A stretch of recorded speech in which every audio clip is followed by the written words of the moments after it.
Look what I have. This is the LOKLiK iCraft. If you don't know that brand, you may be familiar with their parent company, HTVRont.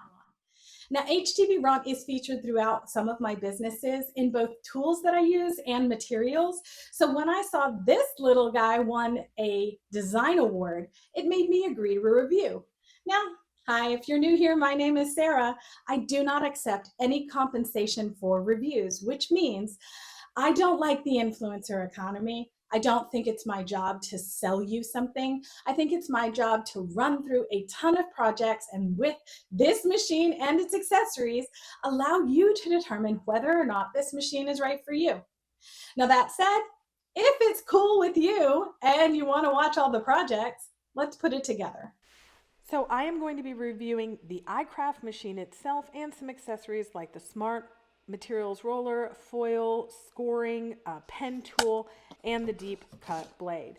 So it has a handy quick start guide and everything is laid out nicely. All you need to do for assembly is just pop on the little holder tray, pop in a blade, remove these, and you're ready to go. I love that sound. So I'm going to open up the software, and it's a pretty easy user experience and interface. I'm going to come up here to device connection, and there are two ways you can connect. I have tested both and both worked flawlessly. It has a series of little starter guides to walk you through everything. So if you're a little worried about new machines, don't be. You can see everything over here on the right is sort of the processing information. We have smart materials or the cutting mat. We have standard material sizes. Now I'm going to skip the new device test and go straight down to firmware. So when they ship these machines, it seems like the software is getting a lot of updates, so I figured the hardware would too. So I had 3 versions of firmware to get through just with one click update. Now let's go up and do this new device test. So they give you a handy guide here. It's not a big deal. Walks you right through it, even allows you to push the cut button right from this screen. Now, the machine is this loud, and this is the speed it is working at. Nothing has been sped up or toned down. And once it's done, I'm going to unload it just using this little up and down arrow button here. I weeded it or cut it out, and I'm going to pop it against a backdrop so you can see this is heat transfer vinyl. It doesn't go on paper, but you can see it made every single cut perfectly. So now I'm going to go back up in here and do the machine calibration for print then cut. My cutting was great, but I wanted to do my very first project as print and cut because everybody asks me how to make stickers. So once I did this here, this total process, all of you've seen, took 15 minutes. So I went out and downloaded some pre-made stickers, and I found out that there is a 5 megabyte upload limit. And I'm salty about it, but we'll talk about it later. I did, however, want to test this little thing right here, this print then cut. I wanted to see how easy they in fact had made this, and this is very simple. You upload your image, you have the ability to add contour in this screen. I would love a zoom feature inside this algorithm so that I can get some detail work. But when I hit apply, now we're going to see 2 items in the layers panel. After I turn on the print then cut border, which allows me to see exactly how big I can make this piece, I'm going to go up here to the layers, and you'll see we have the image, which is the actual little mushrooms that we imported here. And when we turn that off, you can see there's little white blobs everywhere. That's the contour. So this is one set. You do not, and you are not able to remove that. Now we have to load a task list to tell the machine what to cut. So we're just going to make sure we are in fact connected, and then we're going to click on whatever it is we're making here on the print then cut and come up to make. What you can do is choose this handy little print then cut out of the cut menu, and you follow the instructions. They made it ridiculously easy. I'm pretty impressed with this process. I just used the printer setup page to just print whatever media quality I wanted. And then once it was printed, you have a handy print again, because I know I'm not the only one who always loads in their sticker paper wrong. When we were ready to cut, we actually just highlight the layer we want to cut, choose our material, and we'll talk about the material availability a little bit later, but this is what they've got in there thus far as of April 2025. And then I'm just going to tell you, it's super easy to dial in settings because they give you a recommended range, but then you can also just dial up or dial down. So I'm going to go ahead and add this to the task list, and this little reminder will come up if for your first time. And here is where we tell the machine to do something. I'm going to go ahead and hit start. You'll see on print and cut, it reads the marks and then it starts cutting. So this is the actual machine doing its actual work, and I was very, very impressed. To be honest, I'm going to show you right out of the machine. I don't think that there's an easier way to make stickers, to be honest. Look at this, perfect. I'm going to rip off this top layer for a nice little kiss cut sheet here, and you can see this came out perfectly. My daughter absconded with those. Now, you can either delete up here at the trash can, clear your task, or whatever you'd like to do.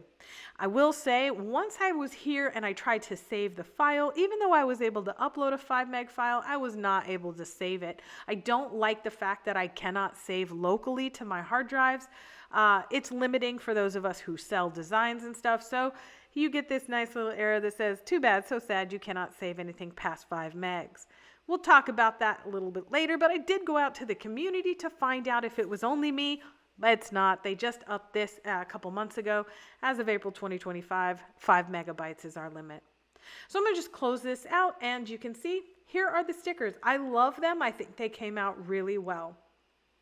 So now, inside of this software, you can actually get a free upgrade. It says Pro over here, but you have to click it and click the free upgrade. I'm going to do a few software tutorials a little bit later on this, but I wanted to come in here and check out the library. If I'm asking for the world, I'm asking for the world. I want them to hire some pro designers so we can get some really wicked cool designs in here. I think that'll be on par with the other cutting machine companies.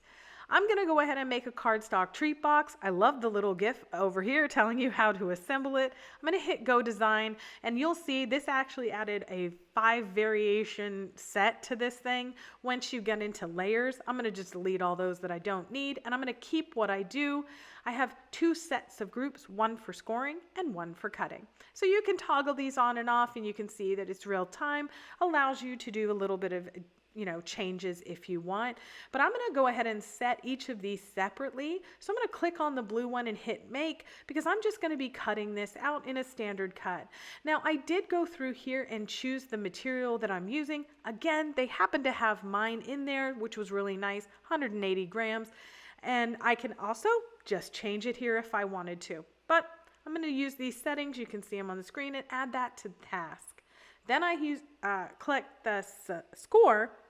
I have to change it to score, identify what I want to score, choose my material, and again, down here, it gives you a nice little reminder, hey, put the score tool in. And again, we can adjust settings as needed, or we can just add to task. So now you're going to control your machine here. You can see we have 2 score functions at top, 1 cut at the bottom. To install the scoring stylus, you just use the pen apparatus, pop this in through the top and press it down, and then you're just going to screw on the bottom.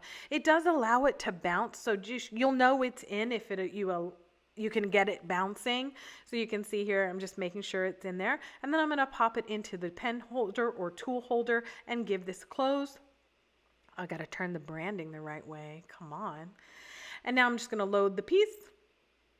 And now we control everything from our computer. So I'm going to hit start. It's going to do 2 sets of scoring. When one is done, it allows me right to hit that second one there and get that going. Now, before the third one, I actually just leave the loaded material in the machine, remove the scoring stylus, pop in the fine cut blade or fine point blade, and then here you go. This is me quickly assembling this and popping in a little ring pop. And here's my completed little treat box. Super quick and easy. So I was able to save this one, again, not locally, but inside of a folder, which I like that sort of organization ability. So for this one, I'm going to blow through the rest of these projects because all of the instruction is all the same for all these. I did a lot of playing around with the basic text features and the basic shaping features, the basic contour features. And to be honest, it worked really well until I got to the fonts. So I have 2,500 fonts loaded on this particular laptop, and it did not pull all of them, but man, it took a long time to pull what it did. I do wish that I could save this locally and somehow in a cache, because this was every single time I edited out a lot of waiting time. The basic functions are really great, but I absolutely love the drag and drop feature. I've gotten so used to that with some other brands and tools that I'm using. I love it. So I was able to come in here, do offset on text, which is not always the case, but it allowed me to make a very, very quick design. That way I was going to basically cut out a flock heat transfer vinyl. It also allowed me to create not only settings for this particular piece that I'm going to come up here and flip or mirror, because we are working with heat transfer vinyl. It also allowed me to set some cut settings for my outside pieces, because I like those to be cut, so I'm only weeding something very small. So I was able to go through and set all of my settings for both the actual item and the cutout. I was able to save it, and you can see it did a perfect job. There was not a single hang up on this.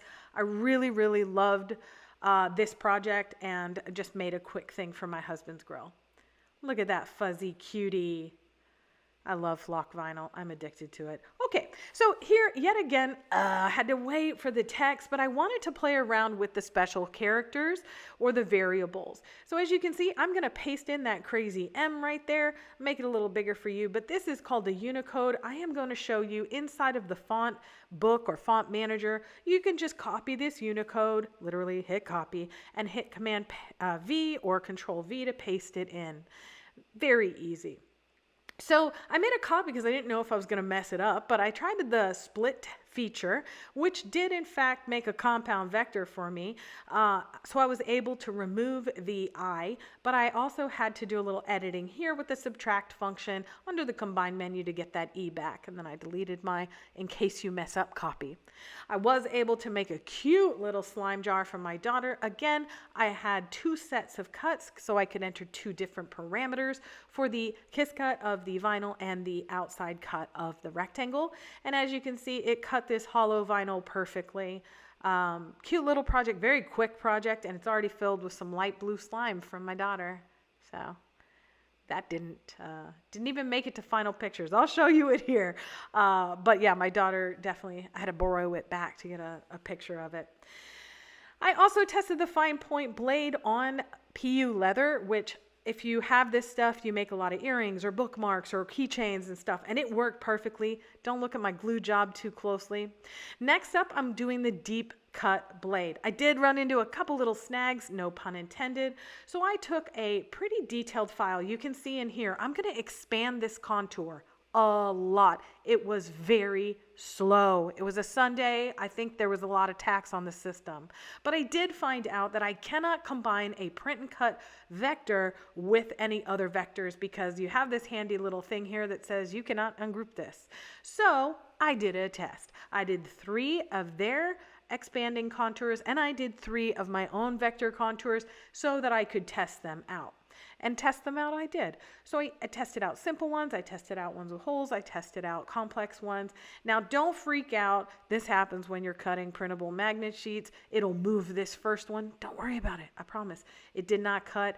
What I will show you is the top 3 were their print and cut contour, and the bottom 3 were my vectors that I added to the back of the print. I will say my vectors cut a lot smoother with no snags. So you can see here, these are just perfectly cut. And then we have snags like this one. This isn't even too bad. I'm going to show you. See those snags on the bottom in the center pieces that are cut out? That I would say use the vectors if you have a print and cut. So the other item I did with the knife or deep cut blade was basically a 2.0 millimeter chipboard, which it told me I could do on the website. I even tried this deep force function, which would gradually add force as it cut through. And you can see I went through a lot more testing than I'm showing here. But I want to show you right here, the first pass of deep force worked great. The second pass, every single time ended up like this. So I'm not sure what I'm doing wrong. I will reach out to LOKLiK about that.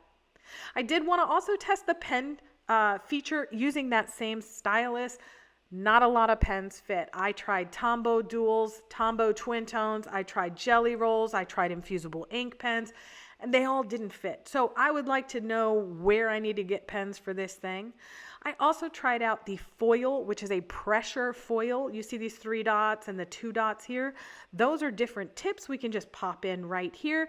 That was super easy to set up. Applying the foil is a little bit tricky in case your foil is moving around.